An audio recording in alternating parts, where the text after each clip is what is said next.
Alright, hey guys, welcome back to another Marvel Legendary playthrough. We're going to be doing a playthrough here for Agatha All Along, the MCU series that concluded at the end of October, right around Halloween. And like I usually do for these MCU playthroughs, I'll give you guys my thoughts on the series as a whole, but let's just hop into it, and then we'll get into that after the game's over. So, we had a story with Agatha Harkness and Teen, aka we now know as Billy Maximoff, and they go down the Witch's Road. So the Witch's Road are all these trials and everything, so we're going to be using Asgardian Test of Worth to be like our traveling down the Witch's Road. 11 twists. Twist 1 through 7 is each player who is not worthy discards a card, and if at least half the players run it up are not worthy, put this card next to the scheme as a moral failing. And then it says twist 8 through 11, put this twist next to the scheme as a moral failing. Evil wins when there are 5 moral failings. So we're going to need to get high cost cards. We're going to be using, we find out, some of the antagonists are the Salem 7, as well as we find out Rio is sort of an antagonist / lover to Agatha. And Rio is Death, MCU Death. So we're going to be using Zombie Scarlet Witch to represent that. She gets +1 attack for each hero with an odd number cost you played this turn. And then she always leads a zombie, whatever villain group we're using in solo gets the zombie ability and Rise of the Living Dead. So if there's one on top of our Victor pile to come back into play. And then Master Strike is cross-dimensional zombie rampage, then Rise of the Living Dead. So we need some zombies in our Victor pile. We have Death's Heads as our Henchman group. If you outwit them when you defeat them, you can KO one of your 0-cost cards. Outwit have to have 3 cards at 3 different costs. And then finally, our villain group, I think, is Fear Lords, and they're going to be the Salem 7. We've got Wiccan. We've got Clea to kind of be...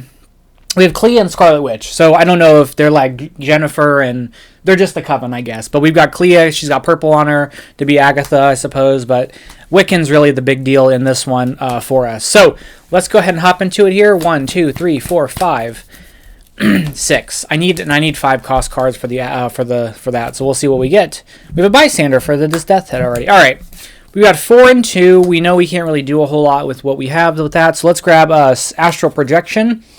2 attack has phasing, so we can swap it out the top card of our deck.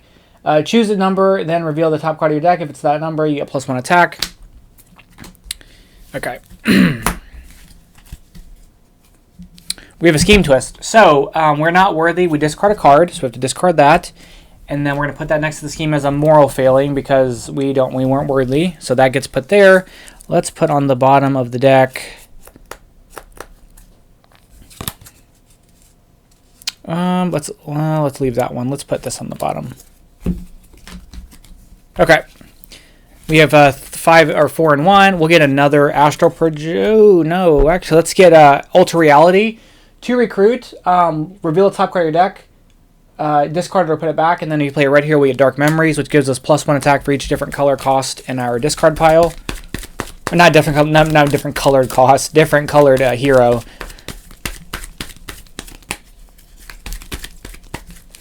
One, 2, 3, 4, 5, 6. Okay, we have a Master Strike here. So she's in a cross-dimensional rampage, which means we're going to take a wound because we have no zombie cards, and then Rise of the Living Dead, but there's nobody to rise, so that's that. We have 2 recruit. We're going to choose a number, then reveal top card of the deck. I'm going to choose 0, and it is. So we have 2, 3, 4, 5, 6. Which would be kind of nice to deal with, but I don't want to lose the outwit, so it might not be worth doing. Or do we want to take one of these out and just get this off? No, I'm not going to worry about it. We're just going to get Hex Bolt. 1 attack. You play a blue hero. Look at the top, or discard top card of any player's deck. You may play a copy of that card this turn. I don't want the. I really don't want the. KOs to go to waste. So, okay, we have another Death's Heads. All right, so we have 1, 2, 3, 4, 5, 6, 7. She goes up +1, but it's not going to really matter. Reveal top card of your deck. You may discard it, put it back. I'm going to discard it. With the 7, we're going to get Warp Time and Space here. So it says reveal the top 3 cards of the hero deck. Put one of them in your hand. Put the rest back on top or bottom in any order. And then if you play 3 Avengers, you get Dark Memories. Okay. Well, this could help kind of help us be worthy a little bit easier. I mean, we've got one there to make us worthy. I don't know what other cards in this... I know Clea's got some stuff, but I don't really know what other cards we have to be worthy. So we're going to have to be kind of cognizant of that. All right. We have another Scheme Twist. Are we worthy? The answer is we are not. So we're going to have to discard a card. That becomes a moral failing. We'll put this on the bottom. Okay, let's see what we have here. So we have 1, 2, 3, 4. I'm going to wait. I'm not going to attack. So actually, instead of doing that, I'm going to discard this and just end my turn so this gets KO'd. So we have discard the Recruit card instead. Okay, Scheme Twist. We're worthy this time, so we don't discard. Okay, so this doesn't get put here, so I'm going to set that over there. We'll put something on the bottom. Oh, there we go. Nice. Okay. So, let's go ahead and play this. She goes up to 10. We're going to look at the top 3 cards of the hero deck, and we're going to put one in our hand. We'll put this one on the hand and put these on the bottom. We're going to get Supersonic Spells and Supersonic Speed.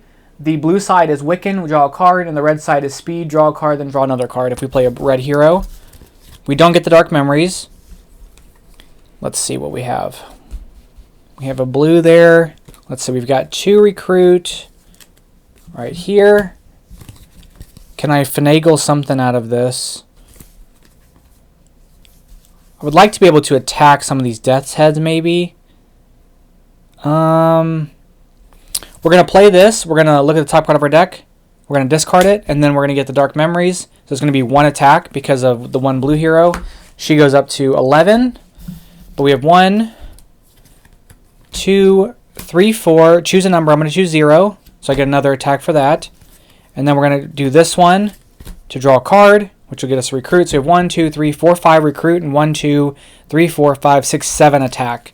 So we have 5 Recruit. Let's get Demonic Descendant. So it says you made Demonic Bargain for +2 Recruit. So we'll discard top card of our deck. If it costs 0, I think it's a discard. If it costs 0, we do not take a wound. But if it costs 1 or more, we get a wound. I think it's the plat player discards top card of their deck. Yeah. So we'll do that. And then we've got, like I said, 7 attacks. We'll fight this Death's Head. We have Outwit because we have 0, 1, and 3 and 7. We have a ton of stuff. So KO one every 0-cost cards. And then we're going to do it again and get Outwit again. To KO another 0-cost card. We're going to end our turn. I'm just going to take this off because it's only going to matter when we play stuff. So I'll consider it then. Okay.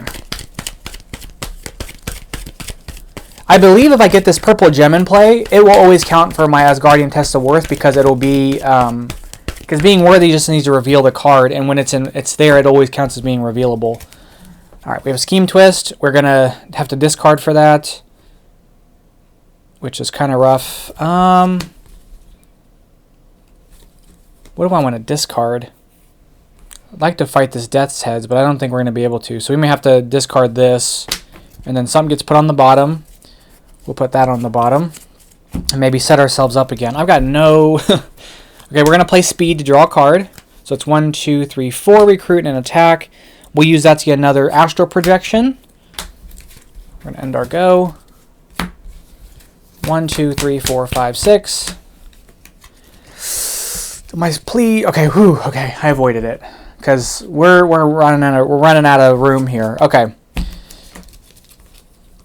So, do we want to make the Demonic Bargain? 2, 3, 4, 5. Yeah, we're going to make a Demonic Bargain, so we're going to discard this. We take no damage. Or no, we don't, not damage. We take no wounds. That's 4, 5, 6, 7, 8. Look at the top card of our deck. We're going to discard it, and then we get 2 attack for the Dark Memories. Do this. We're going to do this for 3 cards. We're going to take this one, and we're going to put the rest back on the bottom. This gets stored in our hand, so bind the Dark Dimension. 3 attack. If you play, it says you may choose a player to make a Demonic Bargain and KO up to 1 card of their choice from that hand or discard pile. We're not going to be able to activate it, unfortunately, but we are going to play this. So she boosted to 11. We have 2, 3, 4, 5, 6, 7, 8 recruit. We're going to get the purple gem. So So it's a ritual artifact. If any cards were revealed, looked at, or discarded from any deck, you may discard the purple gem. Just drawing or playing this doesn't count. And like I said, I believe rituals count as being revealed. Like, they can be revealed for stuff. Let me just double check that ruling too. It's been kind of a minute since I've had to deal with it, or had to look that ruling up. Artifacts. So it says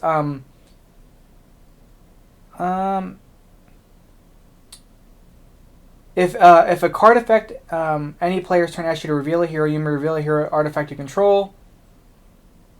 And then to be specific to worthy, to be specific to the worthy ruling, because again, I want to make sure we're consistent here. Oh, you are worthy if you have a hero that costs 5 or more. As usual, your heroes or heroes you have are both in your hand. And it says they also include hero artifacts you control.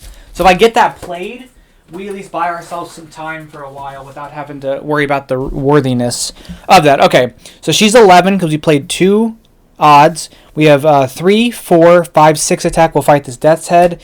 We outwit, so we get to KO one of our 0-cost cards. We're going to end our turn. There's 1. I mean, by the time we get to number 9, if we can avoid all of them, and by the time we get to number 9, it's not going to matter because we lose anyway, but we're going to see if we can buy some time. So 1, 2, 3, 4, 5, 6. And that is that. Okay. There's no villains have come out. This has been actually insane. Okay. So first thing first, we're going to phase this by switching this with this. We're going to play this, and I'm going to guess 2. So it's I'm sorry, 4 is what I meant to say. I know what it is, so I'm not going to hold myself against that. We're going to guess 4 to get the +1 attack. We're going to play this side here to draw a card. We're going to play this here to discard a card from top of our deck. We get a copy of it, so it's a recruit. We're going to play this and guess 0, so we get another attack. And then we've got attack here. So 2, 3, 4, 5, 6, 7, 8, 9, 10, 11. We're going to fight her. She doesn't get any plus attack because of the fact that we have all evens. So the first tactic here, before putting this tactic into your victory pile, Rise of the Living Dead. Each of the player discards cards from an odd number hero gains a wound. So we're going to get a wound. And then we're going to end our go. 1, 2, 3, 4, 5, 6. Scheme Twist. Well, we're good on that. But that's number 7, so the next one's going to go out and we lose. So we're going to play that Ritual Artifact. That gives her 1 attack. We're going to play this. Also, reveal top card of a deck. I'm going to put it back, but she goes up to 11. That's 1, 2, 3, 4, 5. And 1 attack there. We'll get another one of these Astral Projections. We're going to end our go. 1, 2, 3, 4. It doesn't even matter now because we've had so many of these. I've had no Master Strikes and I've had no villains come in. This is actually obscene. Okay, we have Dreamstalker. So it's they have Rise of the Living Dead. Just to keep in mind, draw 2 cards. If Dreamstalker was in the city, enters the astral plane. So when they're in the astral plane, they'll go here, and we have to use Recruit to fight them instead of attack. All right. So we're first going to play this. She goes to 10. We're going to look at the top 3 cards here. Put that in my hand and put these on the bottom. So we get Clairvoyance. It says choose a number, then reveal the top card of your deck. If you guess that card, draw it and another card.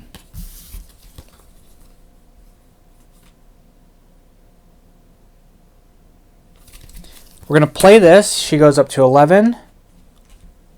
We're going to choose a number. So I'm going to choose 4. Okay, I didn't get it. We're going to play this. You can choose a player to make a demonic bargain to KO one of their heroes of their choice or from their hand or discard pile. So we're going to give ourselves a demonic bargain. So we're going to discard this. We don't take the wound. That gets KO'd. So it's going to be 3, 6, 7. Well, and because it says if a card was discarded from any deck, we can discard this to get +6. We're going to do that because it doesn't really matter because we're going to lose when the next Scheme Twist comes up anyway. So it's 3, 6, 7, 7, 13, and 3. I'm going to make the demonic bargain, which means I get the wound to get the 2 recruit.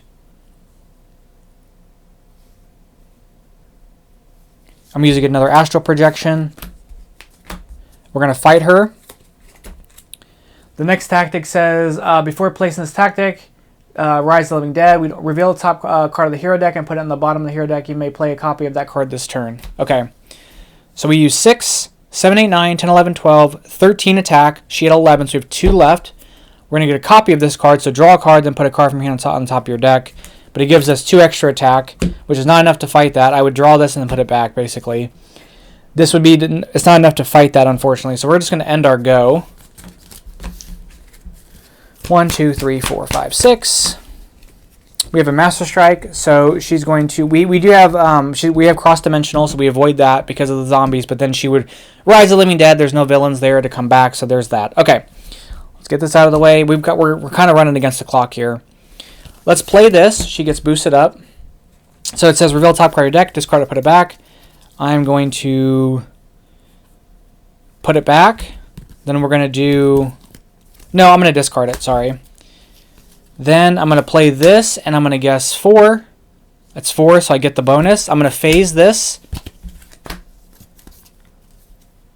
So it'd be 2, 3, 4, 5, 6, 7. Do I want to draw cards? Maybe we want to draw. I'm going to play this side and draw 2 cards, 1 for red and 1 for myself.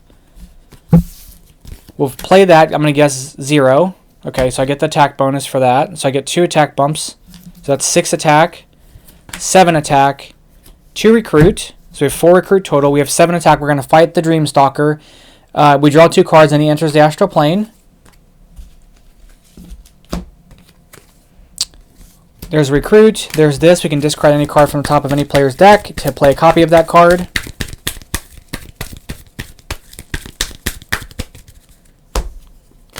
So we get a recruit. Okay, so let's just kind of take a second to recap a bit. We spent 5 attack fighting him. We've got 3 attack currently, and we've got 5 recruit. We're going to fight him from the astral plane. So we're going to get to draw 2 cards again, because we get the fight effect. We're going to get to draw 2. See if that did me anything good. It did not. Okay, I guess we're going to end our go and hope for the best. 1, 2, 3, 4, 5, 6. The Death's Head comes out. Alright, so we're going to play this first. We are going to swap this with this. With phasing, we're going to choose a number. I'm going to choose 4. So we're going to reveal that card and draw a card. Okay. She gets bumped up like so. We're going to guess a number. No, hold on. Yeah, we're going to guess a number. I'm going to choose 0. So we get the +1 attack. Great. I'm going to do it again. Choose 0. Get +1 attack. We're going to play this. I'm going to choose make a demonic bargain to KO a hero from my choice to my discard pile. So I'm going to discard this to KO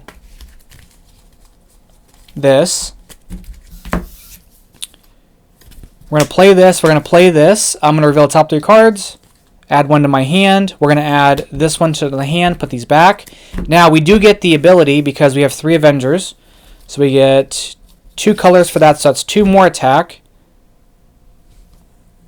She goes up to 12 because we have 3 odds. So we have 3, 4, 5, 6, 7, 8, 9, 10, 11, 15, 16, 17.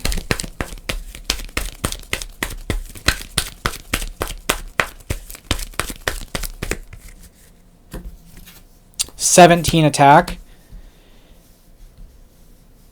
We're going to fight this Death's Heads, and then we're going to KO one of our 0-cost heroes for having Outwit. So that puts us to 14. Then we're going to fight Scarlet Witch again. Okay. Fight before playing this tactic, Rise of the Living Dead. Then each other player reveals the top 6 cards of their deck. Discards all cards that cost 2, 4, 6, or 8. And put the rest back in any order. Uh-oh. 1, 2, 3, 4, 5, 6. Discarded, discarded, discarded. And then put the rest back in any order. Doesn't really matter. So hold on.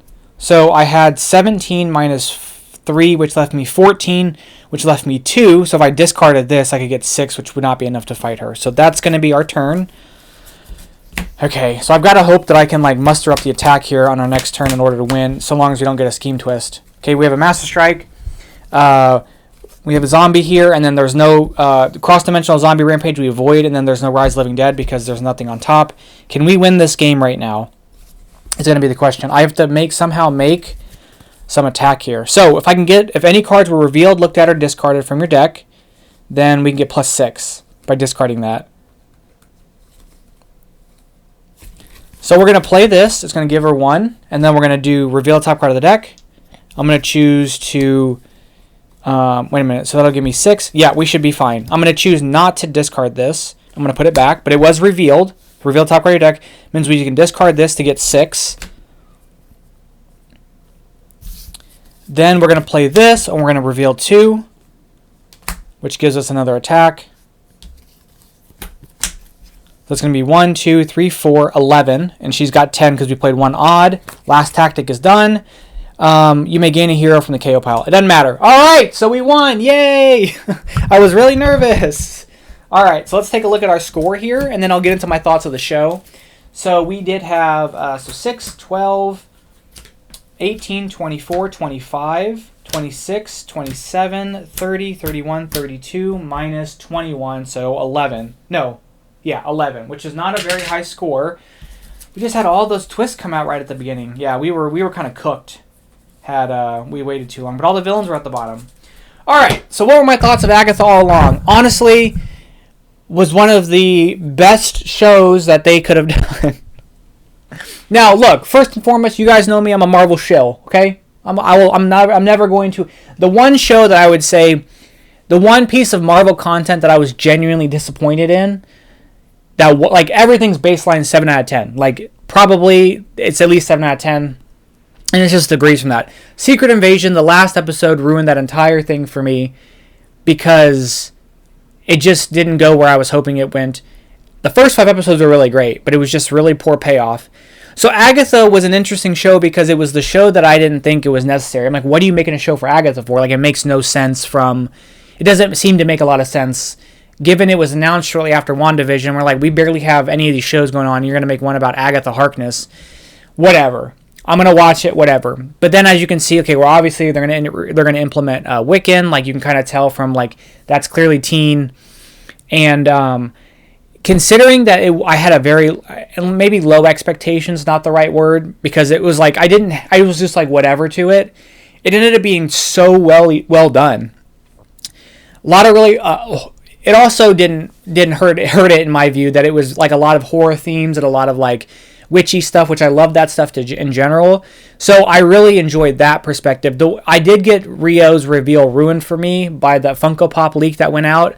I was really upset about that because I thought she was going to be someone completely different. So the fact that she was Death, I thought was a really cool thing, and I thought that her character dynamic with Agatha and with the group and like going back, like it's such a nice, it's almost a Fight Club thing where like, and obviously some things are revealed towards the end of the series, but it's like when you go back and rewatch it or go back and like see Lilia saying certain things or like some of the circumstances or like why certain visions happen the way they did, it's fun to go back and like with the knowledge of knowing like she's Death or like Lilia's whole thing when she goes to that episode, which I think might have been episode 7, maybe 6 or 7. Where Lilia it's basically doing the whole thing where she's going through time was such a cool thing. I did feel like each character for the most part got a really good like they got like they're like it was. I think one of the things was it felt like a normal television show, and I think that's why everybody loved WandaVision because of the way the WandaVision was structured. They did the thing of like every episode's a different time period. So you have a distinct delineation between the show, whereas a lot of the shows that felt like movies, where it's like you took a movie and cut it up into 6 parts. I felt like this did that too because every episode was a trial. So you're like, what is the episode? What's the trial of the week kind of thing? Like it did a really good job at like the pacing of a television series and giving you a beginning to end arc on each episode, but also contributing to a larger narrative. I think they did a good job making us care about these characters, considering we didn't know any of them. with the exception of Agatha.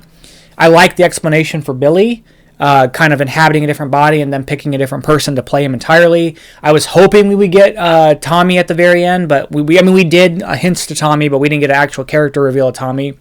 And I found that a much more compelling reason to go down Witch's Road instead of him looking for Wanda, because I think that was the thought, was that he was going to go looking for his mother.